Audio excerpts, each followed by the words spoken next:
देखो यार, बाकी कंट्रीज का तो पता नहीं, लेकिन द बॉयज का सीजन 5 मुझे इंडिया के पर्सपेक्टिव से बहुत ही ज्यादा रिलेटेबल लगता है। शो को देखते हुए ऐसा महसूस होता है कि जैसे इस कहानी को हम अपनी डेली लाइफ में जी रहे हैं। ये क्या बक रहे हो मादरचोद? बिल्कुल सही बक रहा हूँ। और आज की इस वीडियो में हम द बॉयज के कैरेक्टर्स को इंडियन पॉलिटिक्स के साथ कंपेयर करेंगे और देखेंगे कि किस कैरेक्टर की पर्सनैलिटी किस पॉलिटिशियन से मेल खाती है। तो शुरू करते हैं होमलैंडर से। अगर तुम ध्यान से देखो तो होमलैंडर की पर्सनैलिटी मेल खाती है हमारे महामानव से।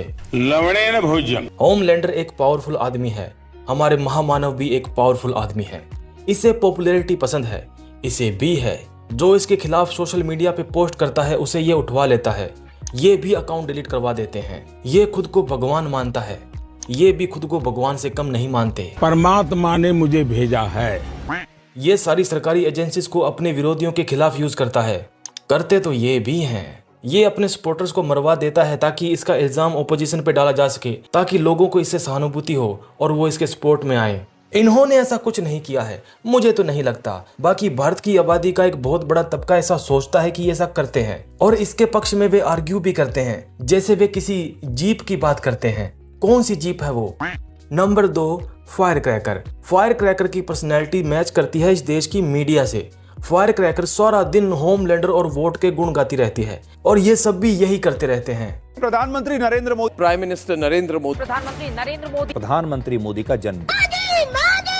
सीजन 5 में हमें एक प्रीस्ट जैसा कैरेक्टर दिखाया गया है। इसका काम है धर्म की आड़ में होमलैंडर को भगवान घोषित करना, लोगों को मैनिपुलेट करना, उन्हें ये विश्वास दिलाना कि होमलैंडर ही उन्हें बचा सकता है और जो लोग होमलैंडर के खिलाफ हैं वो गलत हैं। और गैस व्हाट, इस तरह के रिलीजियस फिगर इस देश में भी बहुत सारे हैं। मैं नाम नहीं लूंगा, तुम गूगल कर लेना, उन सब का भी यही काम है। Number 4, stand Edgar. Stand Edgar की पर्सनैलिटी मेल खाती है एक बिजनेसमैन से। मैं नाम नहीं लूंगा, तुम गूगल कर लेना। स्टैन एडगर शांत और कैलकुलेटेड पावर का सिंबल है। ऐसा इंसान है जो बिना आवाज उठाए सब कुछ कंट्रोल करता है। ये भी करते हैं। स्टैन एडगर के लिए सुपर हीरोज बस प्रोडक्ट्स हैं, ऐसे प्रोडक्ट जो उसे बिजनेस में फायदा पहुंचाते हैं। ये भी पॉलिटिशियंस को इसलिए फंड करते हैं ताकि वो इनके हिसाब से कानून बनाए जिससे इनके बिजनेस को फायदा हो। स्टैन एडगर खुद कभी अपने हाथ गंदे नहीं करता, दूसरों से सब कुछ करवाता है। पॉलिटिक्स, मीडिया, ट्रस्ट, हर जगह उसकी इनविजिबल कंट्रोल रहती है। इस आदमी की भी हर जगह प्रेजेंस है। तुम सोचते हो कि सरकारें तुम्हारे द्वारा चुनी जाती हैं? अजी घंटा, तुमसे चुनवाया जाता है। Number 5, Victoria Newman. Victoria Newman का कैरेक्टर मुझे थोड़ा सा केजरीवाल से मैच करता हुआ महसूस होता है। जैसे शो में विक्टोरिया न्यूमैन खुद को आम नागरिकों जैसा पोर्ट्रे करती है। वो दिखाती है कि मैं तुम जैसी हूँ और सुपर्स के खिलाफ बोलती है, बट इन रियलिटी वो भी एक सुपर ही है।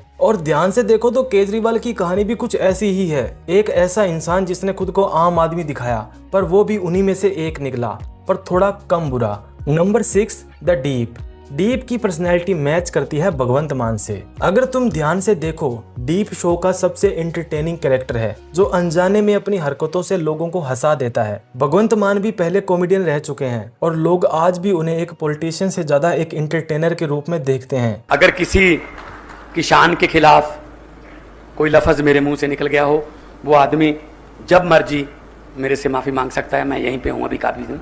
द डीप को अक्सर दी 7 में इसलिए रखा जाता है ताकि टीम पूरी दिखे, लेकिन असली फैसले होमलैंडर लेता है। भगवंत मान के विरोधियों का भी सबसे बड़ा आरोप यही है कि वो पंजाब के सीएम तो हैं, लेकिन सरकार दिल्ली से चलती है। जैसे द डीप हमेशा अपनी इमेज सुधारने की कोशिश करता रहता है, मान साहब को भी अक्सर अपनी गंभीर राजनेता वाली छवि साबित करने के लिए काफी संघर्ष करना पड़ता है। उनका कॉमेडियन बाहर आ ही जाता है। दिल्ली आते हो आप तो पोल्यूशन की वजह से मुश्किल होती है नहीं सांस लेने रास्ते में लैंड करते होगे तो आप भी देखते होगे। नहीं, जब हम बाई कार आते हैं ना तो रास्ते में अंबाला से स्विट्जरलैंड शुरू हो जाता है ना। और लास्ट है दोस्तों, स्टारलाइट। स्टारलाइट का कैरेक्टर मैच करता है, मुझे पता है तुमने गेस कर लिया होगा, राहुल गांधी से। पकड़ मादरचोद, पकड़ भोसड़ी, पकड़ ले पहन के लौड़े, रुक तेरी बहन, ले मादरचोद।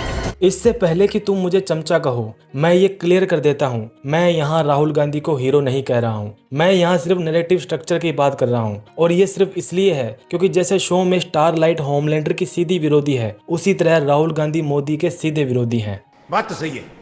वोट ने स्टारलाइट को एक छोटा कॉस्ट्यूम पहनने और एक मासूम इमेज रखने पर मजबूर किया, लेकिन स्टारलाइट ने उसे ठुकरा दिया और अपनी एक अलग पहचान बनाई। उसी तरह राहुल गांधी की भी एक पप्पू की इमेज बनाई गई थी, लेकिन उसने उसे पूरी तरह बदल दिया और आज लोग उसे जननायक कहते हैं। शो में जिस तरह होमलैंडर और स्टारलाइट ने लोगों को दो गुटों में बांट दिया है, इंडिया में भी यही पोलराइजेशन देखने को मिल रहा है। दोस्तों, भले ही 20 मई को द बॉयज खत्म हो जाए, पर हमारा एंटरटेनमेंट खत्म नहीं होगा, क्योंकि इंडियन पॉलिटिक्स का ये द बॉयज इतनी जल्दी समाप्त नहीं होने वाला। बाकी मैं मिलता हूँ तुमसे अगली वीडियो में, तब तक के लिए लवणेन भोज्यम।